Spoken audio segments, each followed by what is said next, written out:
passports. Becoming a victim of theft or losing your passport could ruin your trip, and replacing a passport will cost money and valuable holiday time. By following the simple tips included in these videos, you can minimise the risk of falling victim to thieves while abroad. And the stealth crime expert James Friedman said, "With identity theft on the rise, the actual cost of losing your passport could be thousands of pounds.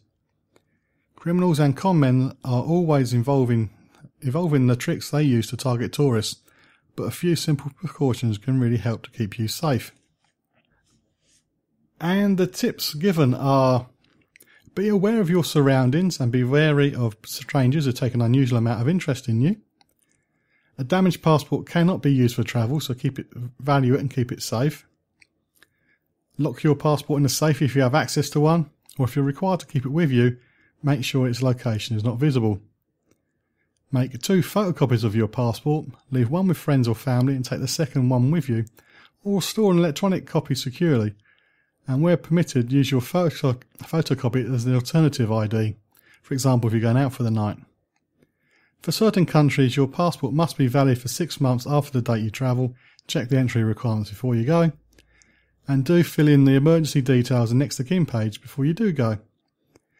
And the videos can be found at youtube.com/user/FCO travel. I've watched them, they're good, do watch them. I have posted a link at my Facebook page. Well, we're on about passports, so I was going to give you an update about mine. My passport showed up on Saturday, so it was less than 14 calendar days from it being posted to me getting a brand new passport. I couldn't believe it was so quick. You could follow the progress online, but it didn't say anything. It just said being assessed, and that was it. But then it said it's being dispatched, and then it came. So if you wonder what that noise is, my computer's going really, really crazy right now. But anyway, do watch the FCO passport advice. Do watch the videos. They only take a few minutes. They're worth watching. They will not help you just when you're away on holiday, but they help you when you're in large towns too. We're looking after your wallets or purses or whatever, mobile phones. If you have been unfortunate to lose your passport on holiday, how did you get round it? How helpful was the local embassy or consulate to you? Please let me know. Facebook.com/John Guinn Travel Show.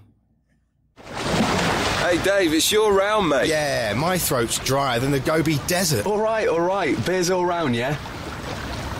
Okay, which one of you jokers has got my wallet? Well, I haven't got it. God, he'll do anything to save a few quid. Yeah, that's right. He's always had short arms and long pockets.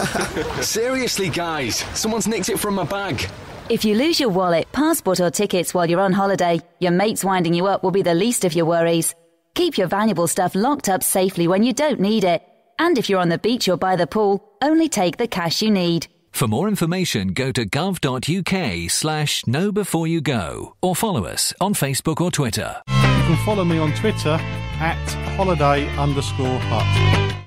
Health authorities in the UK say 73% of cases of the new cyclosporia sickness bug reported in the last 2 months have related to travel to Mexico.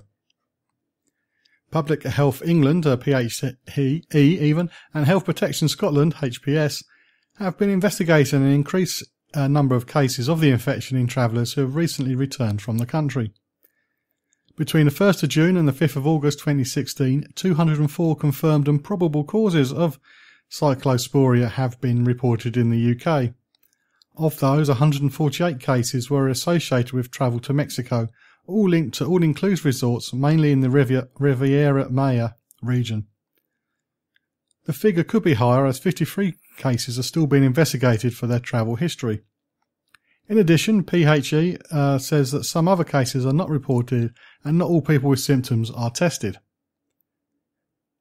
This bug can cause diarrhea, fatigue, muscle pain, weight loss, abdominal cramping, nausea and fever. It is commonly acquired from contaminated food or water, and authorities say the source is likely to be food supplied to the hotels in the area. An investigation into the outbreak is ongoing. Public Health England said cases have stayed at 24 different hotels and resorts in Mexico, but predominantly on the Riviera Maya coast. Cases are equally distributed between males and females, with the ages affected between 12 and 76. The number of reported cases is rising according to PHE, which says in recent years it has had reports of around 30 cases a year in the UK, with various tropical and subtropical countries of travel identified as the source. Last year there were 79 cases reported from travellers coming back from Mexico between the 1st of June and September the 22nd. On its Fit for Travel website, Health HPS says travellers to Mexico are strongly advised to maintain a high standard of food, water and personal hygiene, even if staying in high-end resorts. As always, law firm Irwin Mitchell has commented on it and says it's representing a family who have contracted the illness on a 2016 summer holiday to Mexico, and it is working on cases from 2015. When I was in Mexico, the food was excellent, although that was 2 years ago, and although most of my food was cooked to order because, as you know, I'm a vegan, and the chefs did special stuff for me, so I didn't eat off the buffet or anything like that. But it is a worry when you go away on holiday if you're going to get ill. The first ever long distance holiday I went on was to Mexico, and yes, we did get ill. The whole hotel got ill. The rep said it was nothing to do with the hotel or the food or the water, it was all us for being in the sun. Yeah, every single one of us. But anyway, it did cause much problems, did keep running to the toilet, and it made the flight home, especially at 15 hours, very interesting. I did hear a few strange noises come from the toilet. But anyway, if you've been ill from being on holiday, do go and check your GP, make sure there's nothing serious. It could be more than just a gentle tummy bug, so do, when you come back and you feel rough, always get checked because you don't know what you picked up. It could be an insect-borne illness or whatever like that. It's always worth getting it checked out. I mentioned earlier about Luton Airport and the delays getting there because of the approach road. And it's just to remind you that getting to the airport can be quite stressful. And I really don't want to go through that when I go away, so I plan plenty of time. And Stansted Airport is looking forward to an improved rail service between the airport and London to help people get away from the stress of being worried if they're going to miss their flights. The Department for Transport has awarded the region's rail franchise to current operator Abellio East Anglia for a further 9 years from this October. The new franchise deal includes the introduction of 1,144 additional weekday services, which is an increase of 13%, to stations including Cambridge, Norwich, Stansted Airport, Lowestoft, Southend and London Liverpool Street. This will provide more than 32,000 more seats on services arriving at Liverpool Street in the early morning peak by 2021. And also, as always, there's going to be free Wi-Fi too. So hopefully, if you're going to Stansted from Luton, you may be off to offset the quickness of getting to Luton Airport by the improved journeys that are going to be from Liverpool Street. It'll be quite interesting to see how that pans out. You can keep up to date with travel news and leave me a message at facebook.com/John Guinn Travel Show. Still to come, the horror story from an Airbnb person who rented their property out and may put you off the idea of renting yours out. I always come up with these stories around the world. Sooner or later it's going to put you off. But anyway, that's to come. Now we're going to talk about the increased tax burden to UK holiday makers. And this is from new research from the Taxpayers Alliance. The Taxpayers Alliance has collated the cost of VAT on pre-holiday shopping, such as sun cream, sunglasses and swimming shorts, and examined the cost of insurance premium tax and air passenger duty. It says, thanks to some of the highest taxes on flights in the developed world, the tax burden on holidays abroad now stands at over £2.4 billion, which is nearly £62 for the average holiday maker in the UK. It says here a family of 4 travelling to Spain with 2 kids under 16 will face an average bill of £131.20 on their flights and holiday purchases. A similar family of 4 travelling to Florida from the UK will be hit with a staggering, it says here, £253.20 tax bill. The key findings, as well as the £2.4 billion, is an increase of £400 million since 2008, with a result of the increase in VAT, air passenger duty and insurance premium tax. And it does seem an awful lot of money, doesn't it? I had a conversation with Private Eye magazine about air passenger duty, and Scotland is looking at reducing that to 0, and Niles said that people will travel to Scotland to fly from there because of the less tax. And the private eye expert says no, they won't. Nobody will travel tens of miles to save a few quid. I'm still waiting to find out which one of us is right. And with the people I've interviewed at Luton Airport, I've got a feeling it's going to be me. Anyway, I'm digressing. So the TPA, the Taxpayers Alliance, has continued its call for an end to the air passenger duty. Even though it's often touted as an environmental tax, it was never introduced for that purpose. And furthermore, it's duplicated by a number of other policy interventions, according to the Taxpayers Alliance. As I said, the Scottish Government intends to reduce the burden of the air passenger duty, and they're looking at going to 50% between 2018 and 2021, as they know it will boost tourism, investment and business activity, as well as being a welcome relief to hard-working families who want a week in the sun. You can tell who wrote that bit. Now, this move is creating tensions with airports in the north of England who may lose out result to lower taxes in Scotland. As I said, I think people will go to Scotland to fly. A private eye guy says they won't. So I'll be so happy if it's me, because it's quite a snotty email. It would be easier to scrap the tax and give Brits a break, says the TPA. Well, it would say that's the whole point of it. The chief executive of the alliance said families across the UK work hard and save every year so they can enjoy a week away in the sun. So hard-pressed taxpayers have every right to be angry about that the taxman chases them all the way to the departure gate to squeeze that little bit extra from their budgets. What do you think? Do you think travel should be taxed?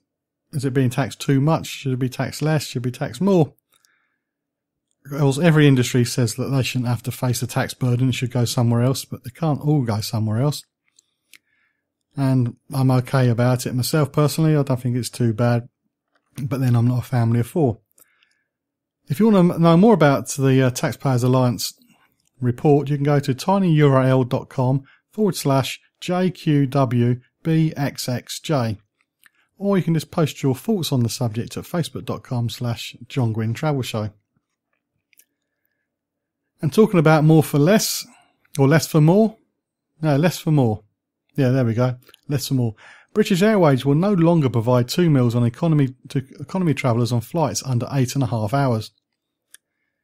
The measures also apply to journeys of less than 7 hours for premium economy passengers.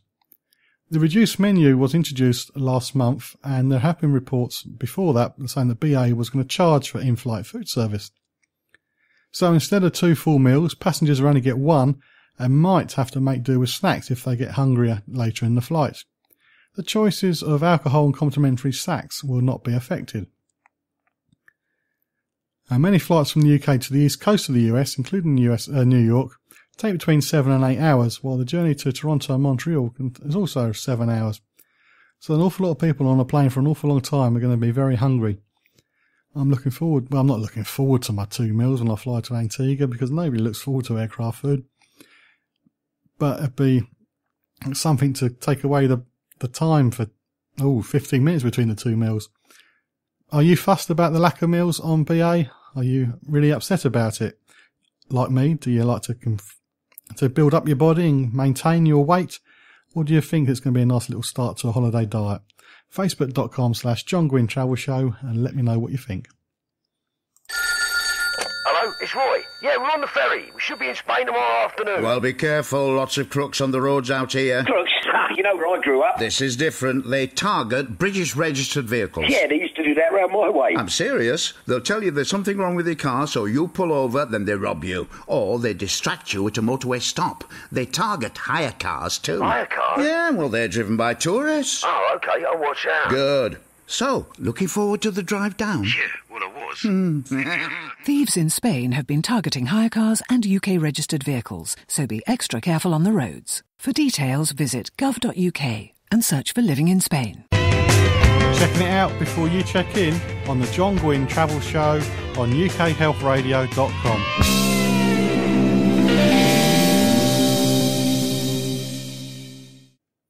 As I mentioned, Airbnb still to come. But a study by insurance market researchers Consumer Intelligence shows that 26% of holidaymakers believe that the EHIC will cover them when they travel to Europe, which is a rise to 36% amongst 18 to 24-year-olds. But 44% of holiday makers say they are